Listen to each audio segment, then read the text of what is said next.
देख रहे हैं अपना मनपसंद चैनल और करगिल का सुपरफास्ट चैनल STV लद्दाख, आवाज गरगट।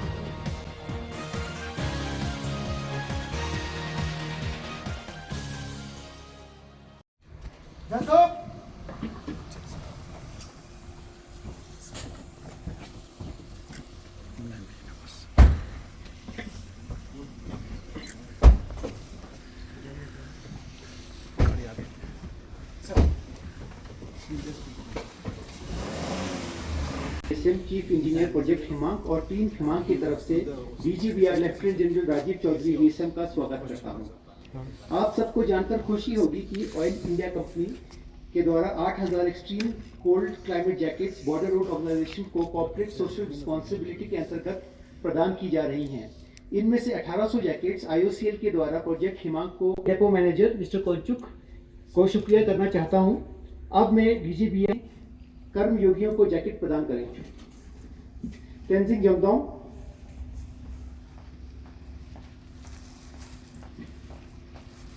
संदुक दोलमा,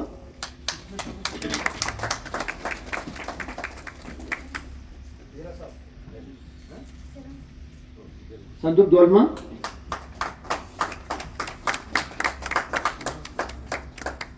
लॉब्जांग तोंगसो,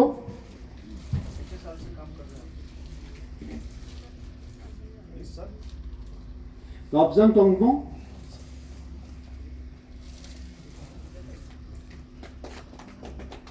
शेरी डोलमा,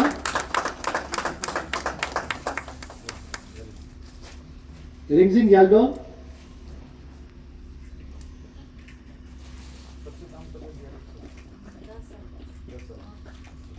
रिंगजिंग याल्डो, सजद अंसारी,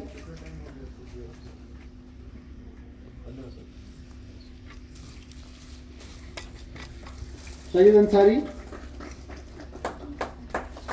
कमलेश्वर कुमार,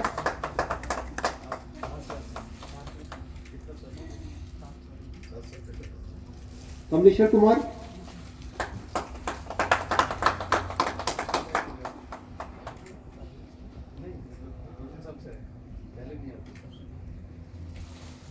सोनम मांगोस,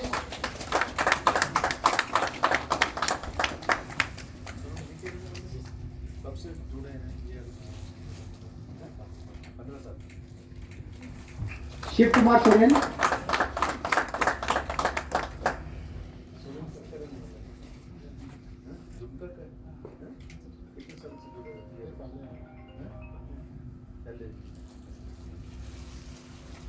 मोहम्मद अंसारी,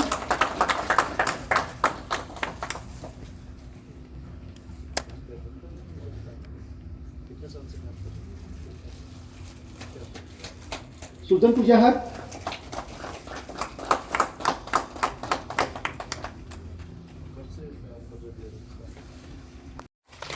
कालिदास सोरेन,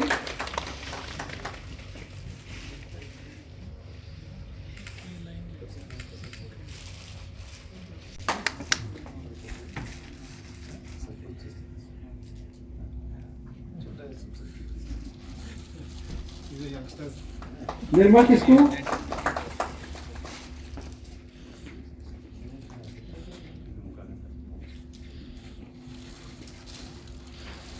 बापूधन मंगल,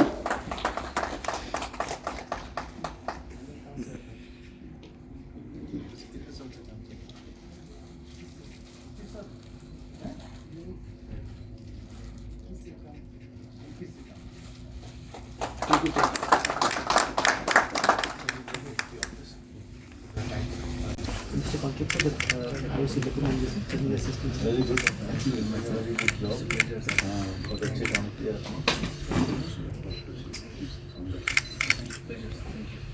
Very responsive, sir.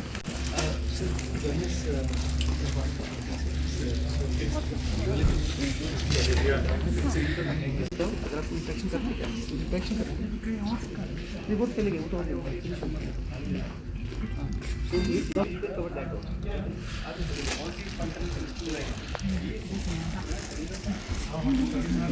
मेन मकसद क्या है? मेन मकसद हमारे दो हैं। एक तो जो हिमांक और विजय में हमारे काम चल रहे हैं जो हमें honourable lieutenant governor of Ladakh union territory ने हमें काम दिए हैं, उनका जो स्टॉक टेकिंग करना, उनका जानना कि कैसे प्रोग्रेस चल रहा है। और इस शाम को हम उनसे मिल भी रहे हैं, उनके साथ में बातचीत कर रहे हैं और उनको हम सब बताएंगे कि किस तरह से काम चल रहा है और आगे हम क्या करने वाले हैं। दूसरा हमारा मेन मकसद ये है कि जो नीमू पदम दारचा रोड है, जो चिलिंग और निराग से होती हुई जाएगी, वो रोड काफ़ी टाइम से उस पर ज़्यादा प्रोग्रेस नहीं हो पाया है, क्योंकि वहाँ पर वर्टिकल क्लिफ्स हैं और डिफ़िकल्ट रॉक स्ट्राटा है। तो उसको हम किस तरह से तेज़ी से ला सकते हैं, उसका मुआयना करना है। साथ में वहाँ पर अभी जो हिमाचल और लद्दाख का जो बाउंड्री है, शिंकुल्ला, आपको मालूम है, वहाँ पर हम इसी सीज़न में एक 4.25 किलोमीटर का टनल बनाने वाले हैं। तो उसका हम एक तरह से मुआयना करना चाहते हैं। और शिंकुल्ला पास को भी हम इस बार बहुत जल्दी खोल रहे हैं। 16 तारीख को, परसों हम उसको पास को भी ओपनिंग सेरेमनी करेंगे, जिससे जो भी वहाँ पर रोड कंस्ट्रक्शन हो चुका है, थोड़ा लिमिटेड ट्रैफिक शिंकुल्ला की तरफ से भी शुरू हो सके।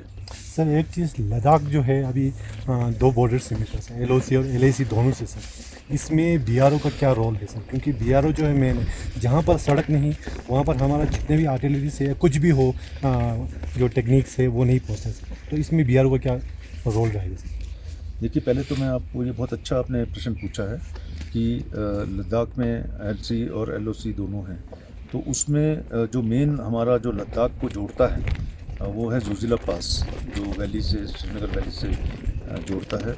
आपको ये ज्ञात होगा कि इस बार हमने जोजिला पास को 4 जनवरी तक खोल के रखा, जो नॉर्मली टाइम पे नवंबर में बंद हो जाता है। पिछले साल आपको भी ये भी पता होगा कि 2020 में उसको हमने 31 दिसंबर तक खोल के रखा था और 21 अप्रैल को दोबारा से खोल दिया था। तो 110 दिन ही केवल बंद रहा।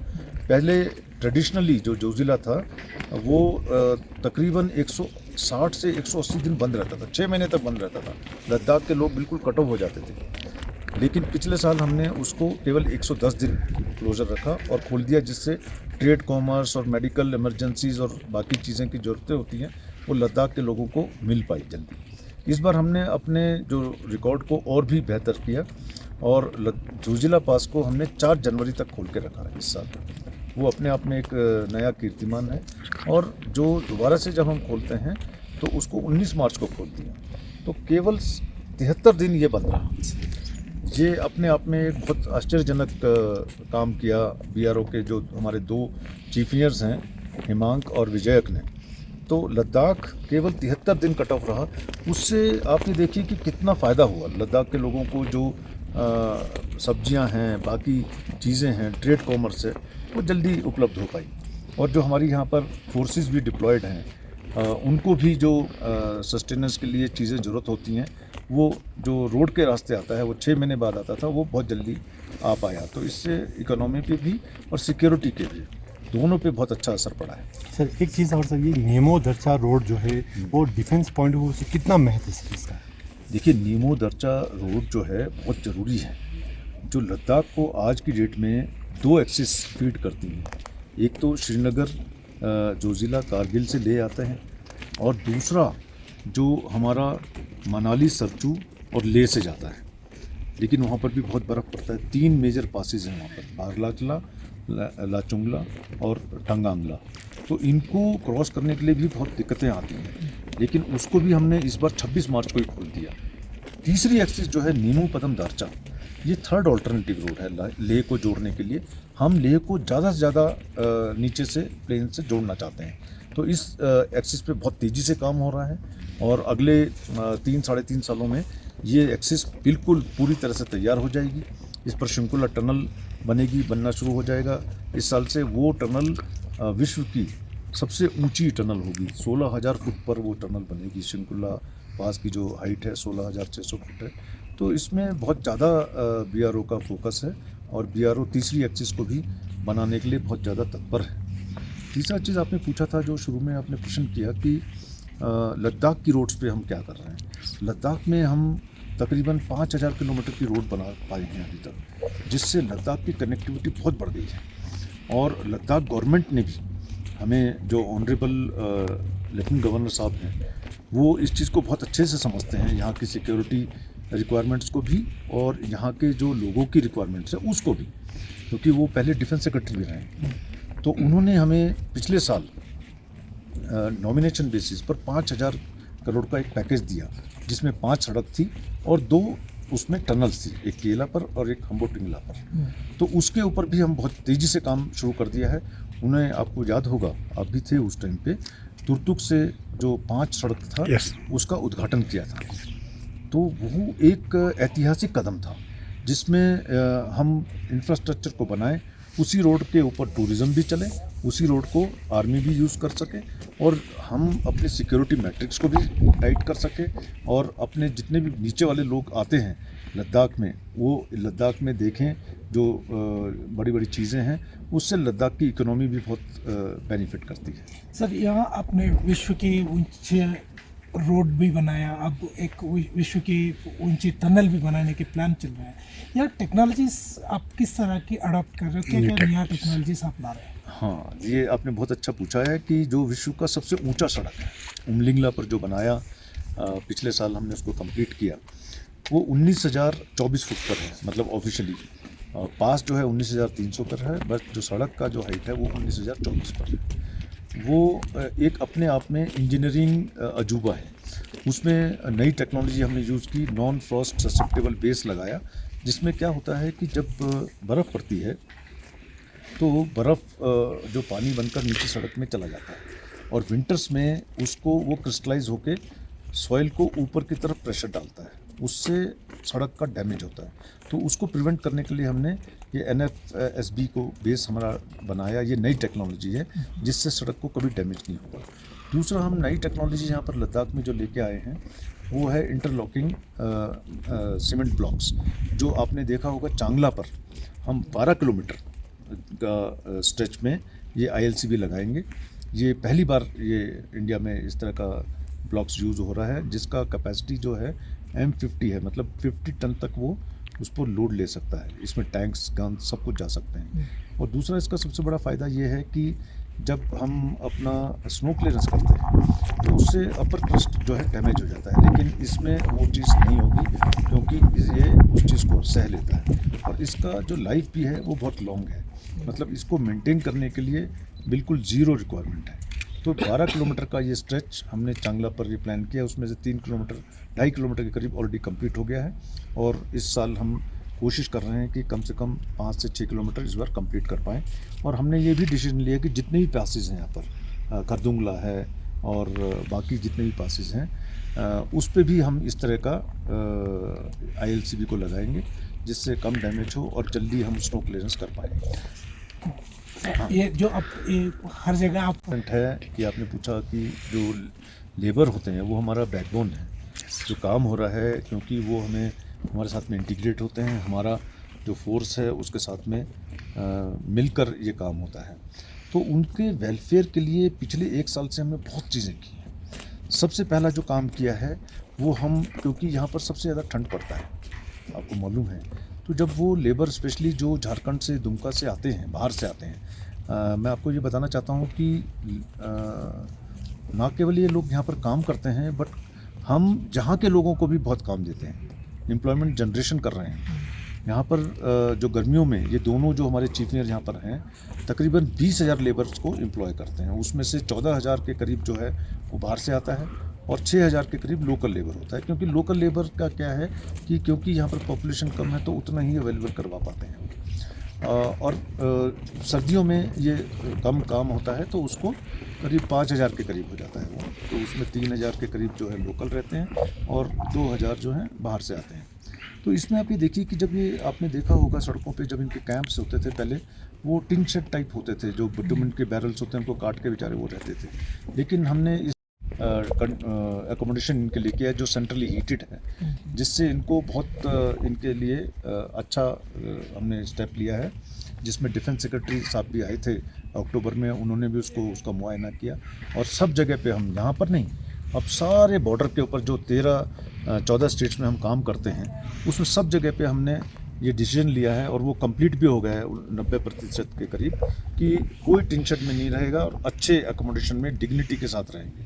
दूसरा हमने इनके लिए क्या किया है कि इनको हम फ्री मेडिकल सर्विसेज देते हैं। हमारे सेटअप में डॉक्टर्स और नर्सिंग असिस्टेंट होते हैं, हमारे पास मेडिकल सुविधाएं हैं, तो इनको जो भी कोई छोटी मोटी एलिमेंट्स या प्रॉब्लम्स होती हैं मेडिकल, उसको हम देखते हैं। तीसरा हमने इनको IOCL के साथ में मिलकर, अभी आपने देखा होगा कि हमने विंटर जैकेट्स, इनको 8000 विंटर जैकेट्स हमने IOCL ने हमें दिए हैं। तो लद्दाख में हमने 1800 विंटर जैकेट्स को डिस्ट्रीब्यूट किया है। स्नो बूट्स को दिया है हमने, जो हिंदुस्तान पेट्रोलियम ने हमें दिए CSR के तहत, और अपनी तरफ से हम इनको स्लीपिंग बैग्स, इनको जो हार्डन शूज़ होते हैं वो, गॉगल्स और तरह तरह की अलग फैसिलिटीज़ हम इनको दे रहे हैं इनके इक्विपमेंट के लिए, क्योंकि ये पुअरली क्लोथ रहते हैं और ये वेदर यहाँ पर बहुत ही हार्श होता है। उस कंडीशंस में काम करने के लिए इनको अच्छी किटिंग भी चाहिए, तो उस पर भी हम ध्यान दे रहे हैं। इनको हम गवर्नमेंट रेट्स के ऊपर राशन भी उपलब्ध करवाते हैं। साथ साथ अभी हमने लद्दाख गवर्नमेंट के साथ में लेफ्टिनेंट गवर्नर साहब ने भी हमारे इसमें काफ़ी मदद किया कि वो हमें 4 एम्बुलेंसेज भी देने वाले हैं, जिससे क्या होगा कि कोई इमरजेंसी होती है तो उसको हम इनको इवैक्यूएट करवा सकते हैं। वो एम्बुलेंसेज को हम लोकल्स के लिए भी यूज़ करते हैं। कोई भी कहीं पर बीमार हो जाता है, टूरिस्ट भी आते हैं तो कहीं पर बीमार हो जाते हैं, क्योंकि वो नीचे से आते हैं, उनको मालूम नहीं है कि कैसे एक्लेमेटाइजेशन करना है, कैसे यहाँ पर चलना है, तो उनके लिए भी वो मदद में होगा। और इनके लिए हम ट्रुप कैरियर्स, जो प्रॉपर हम बसेस भी लेके आ रहे हैं कि एक जगह से दूसरी जगह पे जब जाएं ये लोग, अपने कैंप में जाएं रात को शाम को काम करके, तो उनको एक अच्छी तरीके से हम इसको ट्रांसपोर्टेशन में भी मदद करें। तो हम, और सबसे बड़ी चीज़ ये है कि यहाँ पर जो हम इनको वेजेस देते हैं वो बाकी सब एजेंसी से सबसे ज़्यादा वेजेस देते हैं। कम से कम 1.5 से 2 गुना हम इनको वेजेस देते हैं, जो स्टेट के नैरिक रेट के हिसाब से जो मुकम्मल होता है उससे काफ़ी ज़्यादा देते हैं। तो आपने देखा होगा कि ज़्यादा से ज़्यादा लेबर जो है BRO के साथ काम करना पसंद करते हैं, क्योंकि हमारी फैसिलिटीज़ हैं, उनको अच्छी वेजेस देते हैं। और अभी हमने बहुत ही रिसेंटली इनको जितने भी लेबर्स हैं उनको ई-श्रम पोर्टल पे भी रजिस्ट्रेशन करवा रहे हैं, जो गवर्नमेंट की पोर्टल है, और उसमें इनका जीवन बीमा करवाएंगे 4 लाख तक का। अगर कोई इनको कुछ चोट लग जाती है या कोई और हादसा हो जाता है तो वो उनको इंश्योरेंस भी इनको तुरंत मिलेगा। और गवर्नमेंट की तरफ से वैसे भी हम BRO की तरफ से भी कोई इस तरह के इंसिडेंट्स में हम भी इनको अपनी तरफ से एक्स ग्रेशिया पेमेंट्स भी करते हैं। तो काफ़ी चीज़ें हम इनके लिए सोच रहे हैं, क्योंकि ये हमारे लिए बहुत अभिन्न और इम्पोर्टेंट अंग है हमारा BRO का।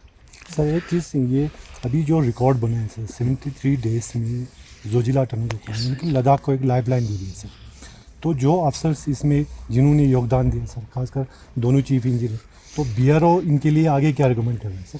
देखिए, हमारा जो फोर्स है, जैसे आपने देखा होगा, मैं यहाँ पर तकरीबन अभी 1.5 साल से हूँ, और हम मोटिवेशन और अप्रिसिएशन पे बहुत बिलीव करते हैं। आप थे उसमें जो जिला में, तो उसी टाइम पे हम, जिसको हम बोलते हैं ऑन द स्पॉट रिकमेंडेशन करते हैं हम।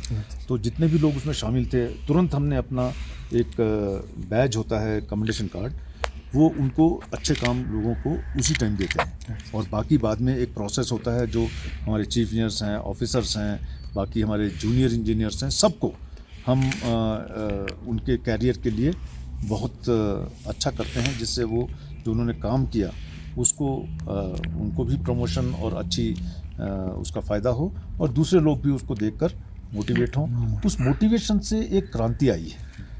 मैं आपको ये बताना चाहता हूँ, ये बहुत इम्पोर्टेंट आपने क्वेश्चन पूछा है, कि जब से पिछले 1 साल से हमने, इस साल जो 21-22 का साल है, उसमें 9,375 करोड़ का हमने काम किया। ये अपने आप में भी एक रिकॉर्ड है, जो मतलब वर्ल्ड रिकॉर्ड जैसे बनाते हैं उसी तरीके से छोटे छोटे रिकॉर्ड हम बाकी रोज़ बनाते रहते हैं। और उसी रिकॉर्ड को देखकर जो गवर्नमेंट ने हमारे पर विश्वास किया कि ये इसको बजट को आगे लेके जा सकते हैं, और गवर्नमेंट का, आज की गवर्नमेंट का इंफ्रास्ट्रक्चर डेवलपमेंट पे बहुत ज़्यादा जोर है। खासकर उनका फोकस जो है बॉर्डर एरिया इंफ्रास्ट्रक्चर डेवलपमेंट पे बहुत ज़्यादा है, क्योंकि जो हमारे रिमोट विलेजेस हैं, दूर दराज के गांव हैं, वो उनको कनेक्टिविटी नहीं मिला है। बहुत सारे ऐसे गांव हैं, जैसे डैम चौक है, अभी जो चिशुमले से डैम चौक 52 किलोमीटर का हमने सड़क बनाया, जो वर्ल्ड का सबसे ऊंचा सड़क है। तो जब मैं वहाँ पर गया तो डैम चौक के लोगों से हमने बात की, तो हमने कहा कि सड़क का आपको क्या फ़ायदा मिला, ये तो वर्ल्ड का रिकॉर्ड है एक। कहते हैं नहीं, ये जो हम नीचे हानले आते थे तो हमें घोड़े पर बैठकर 3 दिन लगता था। अभी कोई मेडिकल इमरजेंसी होता है, रिलेटिव से मिलना है, कोई चीज़ खरीदना है, उसके लिए 3 दिन आप सोचिए आ रहा है आदमी, और फिर 1 दिन का काम करेगा, फिर 3 दिन जाएगा। और उसमें बीच में कई क्रिटिकल केसेस होते हैं, जिसको कोई प्रॉब्लम है, मेडिकल इमरजेंसी है, तो उसको वो रास्ते में कई बार दम तोड़ देते हैं। अभी वो बोलते हैं कि इस रोड के आने से हम 3.5 घंटे में हानले पहुंच जाते हैं। कितना लाइफ में चेंज आया है, उसके लाइफ में चेंज आ गया, उसको खुशी मिला। और उससे क्या है, सड़क से, अब ये देखिए सड़क एक सड़क नहीं है, सड़क जो है एक माध्यम है। सेंट्रल गवर्नमेंट की कितनी स्कीम्स हैं, स्टेट गवर्नमेंट की स्कीम है, वो गाँव वालों तक पहुँच ही नहीं पाती है, क्योंकि जो गाँव के एडमिनिस्ट्रेशन वाले रिप्रेजेंटेटिव्स हैं वो वहाँ पर पहुँच ही नहीं पाते हैं। अब वो पहुँच जाते हैं गाड़ी में, और उनको जो भी उनको फ़ायदा देना है वो तुरंत देते हैं, कुछ गवर्नमेंट की बात को बताना है वो बता सकते हैं। इसी तरीके से बहुत सारे गांव हैं बॉर्डर्स के ऊपर। जोलिंगकोंग एक गांव है उत्तराखंड में जो बिल्कुल कट ऑफ था, वहाँ पर रंग कम्युनिटी के लोग रहते हैं, वो नीचे आ जाते हैं विंटर्स में, टनकपुर एरियाज में, प्लेन्स में, क्योंकि विंटर में सस्टेन करना बहुत मुश्किल है। अभी हमने गुंजी कुट्टी जोलिंगकोंग को रोड को बना दिया है, उससे लोग अब नीचे नहीं आते हैं, क्योंकि उनको जो चाहिए सब्जी, कोई और चीज़ें चाहिए, वो सब उनको मुहैया हो रही हैं सड़क के द्वारा। इसी तरीके से हुरी विलेज है अरुणाचल में, वो एक यूनिक अद्वितीय विलेज था। मतलब अभी तक आप सोच के भी हैरान होंगे कि जो अपने तहसील से, दामिन तहसील से और कुमें डिस्ट्रिक्ट से भी जुड़ा नहीं हुआ था। वो एक हैमलेट था, एक पहाड़ी के ऊपर एक गाँव बसा हुआ था छोटा सा, जिसमें करीब 200 लोग रहते थे। वो लोग भी धीरे धीरे करके जब नीचे डेवलपमेंट होता है शहरों में, टाउन्स में, तो वो छोड़ छाड़ के नीचे आ गए। जो यंग जनरेशन होता है जो ज़्यादातर, तो वहाँ पर केवल 49 लोग रह गए थे। तो पिछले से पिछले साल जो है वहाँ पर BRO ने एक बेली ब्रिज बनाया 200 फुट का, और उसका सारा इक्विपमेंट, क्योंकि सड़क तो था ही नहीं, चिनूक हेलीकॉप्टर से ड्रॉप किया और उसको वहाँ पर कंस्ट्रक्शन किया, तो दामिन तहसील से वो जुड़ पाए। पिछले साल हमने उसको सारली से हुरी 44 किलोमीटर का सड़क बनाकर उसको बाकी मेन जो नेटवर्क था रोड का उससे जोड़ा। तो उससे क्या हुआ कि जो लोग छोड़ के चले गए थे, अपने घर थे उनके वहाँ पर, वो धीरे धीरे वापस आने लगे। अब वहाँ का पॉपुलेशन 300 हो गया है, वहाँ पर बच्चों के लिए स्कूल खुल गया है, वहाँ पर प्राइमरी हेल्थ सेंटर खुल गया है। तो अभी हम रिसेंटली वहाँ पर गए थे तो लोग बहुत खुश थे। तो गाँव के बूढ़ों से बात किया तो वो कहते हैं कि सब हमने केवल हेलीकॉप्टर देखा था, क्योंकि हेलीकॉप्टर में हफ्ते में आता था और जो इसेंशियल जो चीज़ें होती हैं उनको वो ड्रॉप करते थे उनके लिए।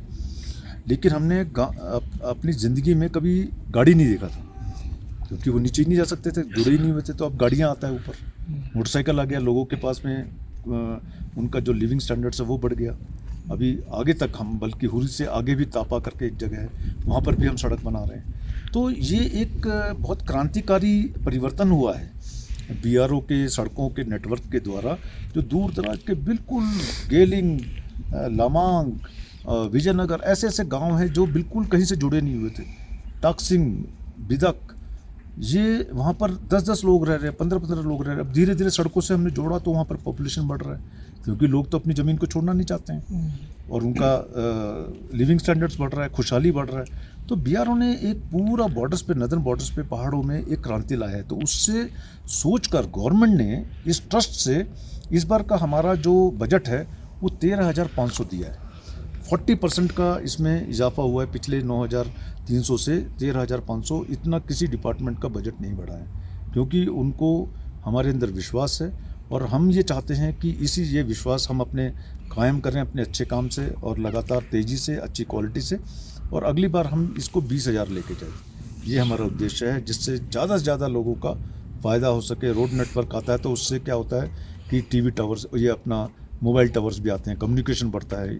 मोबाइल नहीं चलते हैं आगे वाले गाँव में, ये सबसे बड़ा इनका प्रॉब्लम्स है। तो जैसे सड़क बनेगा सारी चीज़ें आएंगी, वहाँ पर हेल्थ सेंटर्स भी बनेंगे, मेडिकल सेंटर्स होंगे और दुकानें आएंगी, तो उनका लिविंग स्टैंडर्ड बढ़ेगा। वो जो चीज़ अपनी करते हैं, हथकरघा की चीज़ें करते हैं, वो नीचे आ सकती हैं, वो अपना ट्रेड और कॉमर्स को अच्छा कर सकते हैं। सर, BRO पर इसी विश्वास को UT लद्दाख भी यूज़ करना चाहती है, क्या प्रोग्रेस है सर इन दोनों का एसोसिएशन? जैसे मैंने आपको बताया कि UT लद्दाख में मैं हमेशा इस चीज़ को दोहराता हूँ, मैं अपने ग्रैटिट्यूड को और अपने भावों को एक्सप्रेस करता हूँ कि ऑनरेबल लेफ्टिनेंट गवर्नर ने हमारे अंदर बहुत विश्वास दिखाया है। ये पहली बार हुआ है किसी स्टेट में कि स्टेट ने हमें नॉमिनेशन बेसिस पर 5,000 करोड़ का पैकेज दिया उसमें मैंने आपको बताया 2 टनल्स और 5, और इसी के बेस पर हम अभी आगे के लिए भी वो करीब 4000 का एक पैकेज बना रहे हैं, जिसमें करीब 4-5 टनल्स होंगे और रोड्स भी होंगे, जिससे BRO की कनेक्टिविटी जो लद्दाख में है वो बढ़ती जाएगी। ज़्यादा टूरिस्ट आएंगे, इकोनॉमी बढ़ेगी, यहाँ के लोगों की खुशहाली बढ़ेगी। हर साल जब भी हम यहाँ पर आते हैं तो देखते हैं कुछ ना कुछ इम्प्रूवमेंट हो रहा है। वो इसलिए होता है कि बाहर से टूरिस्ट आते हैं और जो यहाँ पर साधन को यूज़ करते हैं उसके लिए पैसा भी लगाते हैं, तो उससे यहाँ के लोगों का लिविंग स्टैंडर्ड बढ़ता है। लोग अभी ज़्यादा लोग जहाँ के लोगों को एजुकेशन नहीं मिलता था गाँव का, वो बाहर जाके काम कर सकते हैं, उनके पेरेंट्स काम करते हैं तो वो जाके बाहर पढ़ सकते हैं। तो इससे बहुत ज़्यादा फ़ायदा हो रहा है और हमारा जो इंटीग्रेशन है, हमारा कनेक्शन जो है यूटी लद्दाख के साथ में दिनों दिन बढ़ता जा रहा है। हमारे को उनके अंदर ट्रस्ट है और उनको हमारे अंदर ट्रस्ट है। विन विन सिचुएशन है ये। इसमें इससे अच्छी सिचुएशन किसी भी स्टेट में नहीं है और यहाँ के लोग बहुत अच्छे हैं। हम लोगों से बहुत खुश हैं। यहाँ का जो आवाम है कारगिल और लद्दाख का, बहुत अच्छे लोग हैं ये, और हम इनके साथ मिलजुल कर आगे प्रोग्रेस करना चाहते हैं। अपना लद्दाख का प्रोग्रेस हो और इससे क्या होता है कि हमारी सिक्योरिटी फोर्सेस के लिए भी बहुत अच्छा एक माहौल बनता है। उनकी जो चीज़ें हैं, हथियार, गन्स, टैंक्स आगे तक जा सकते हैं। तो लास्ट में सर, जिस तरह दूसरा विजिट सर आपका लद्दाख का इसी महीने में सर, उसके लिए हम लद्दाख के आवाम की तरफ से आपका वेलकम करते हैं सर। और लास्ट में आपका क्या मैसेज जाएगा सर लद्दाख के आवाम को? लद्दाख के आवाम को तो मैं तो कोई ऐसा मैसेज नहीं देने के उसमें पोजीशन में हूँ, पर ये मैं बोलता हूँ कि जैसे हम अभी मिस्टर सोनम वांगचुक से भी मिले आज आकर। वो भी एक बहुत क्रांतिकारी विचारों के आदमी हैं और बहुत कुछ कर रहे हैं। वो लद्दाख के होते हुए भी जो उनकी जो टेक्निक्स हैं, वो लद्दाख के लोग शायद उसको अपनाना चाहिए। जब मैं देखता हूँ, आप पीछे देखिए कितने सीमेंट के और RCC के घर बनते जा रहे हैं। एक टाइम होता था कि श्रीनगर जो है वो लोग उसको आते थे ठंड के लिए गर्मियों में। अभी श्रीनगर का टेम्परेचर जो है करीब गर्मियों में 36-38 डिग्री चला जाता है। श्रीनगर में पंखे नहीं होते थे, आज पंखे नहीं, आज AC चलते हैं। इसी तरीके से मुझे ऐसा प्रतीत होता है कि अगर ये डेवलपमेंट ऐसा होता रहा और ये घर सीमेंट के ऐसे बनते रहे तो लद्दाख में भी गर्मी बढ़ेगी। और जो मिस्टर सोनम वांगचुक हैं वो इस चीज़ को कई नई तकनीक के द्वारा ये कर रहे हैं कि जो चीप भी है और जो अर्दन कंप्रेस्ड स्ट्रॉ के साथ में जो यूज़ करते हैं और उनके जो अर्दन ब्रिक्स हैं, उसको अगर हम अपने कंस्ट्रक्शन में इस्तेमाल करें तो लद्दाख का जो टेम्परेचर है वो भी डाउन रहेगा। और वो नेट ज़ीरो पे कार्बन प्रिंट को भी कम करना चाहते हैं, नेट ज़ीरो पे काम कर रहे हैं, जिसमें आप अंदर उसमें घर में हैं तो बाहर का टेम्परेचर -15 होगा लेकिन अंदर 18 डिग्री होगा। आपको दिन रात में लगातार वो हीट मेंटेन रहता है क्योंकि इंसुलेटेड वॉल्स बनाई हैं उसने। और यहाँ पर जो लद्दाख में जो लोग रहेंगे सीमेंट में, यहाँ पर अंदर हीटर लगा के या AC लगा के गर्म तो कर सकते हैं, लेकिन पानी वो जम जाता है। तो सुबह जब उठेंगे तो नहाने के लिए उनको बर्फ़ को पिघलाना पड़ेगा। वहाँ पर उन्होंने हमें दिखाया कि पानी जो है पिघलता नहीं है, सर्दी में भी उनका पानी चलता रहता है अपना टैप के अंदर। तो मेरे ख्याल से लद्दाख के लोगों को थोड़ा सा ये जो उनकी टेक्निक्स हैं उनको अपनाना चाहिए अपने कंस्ट्रक्शन में। उससे लद्दाख का भी नाम अच्छा होगा पूरे कंट्री में भी और वर्ल्ड में भी। ये मेरा एक छोटा सा मतलब, जैसे भी एक्सेप्ट कर रहे हैं इसको लद्दाख के लोग, कि हमें अपनी जो कंस्ट्रक्शन टेक्निक को थोड़ा सा उसको देखना चाहिए आने वाले समय के लिए।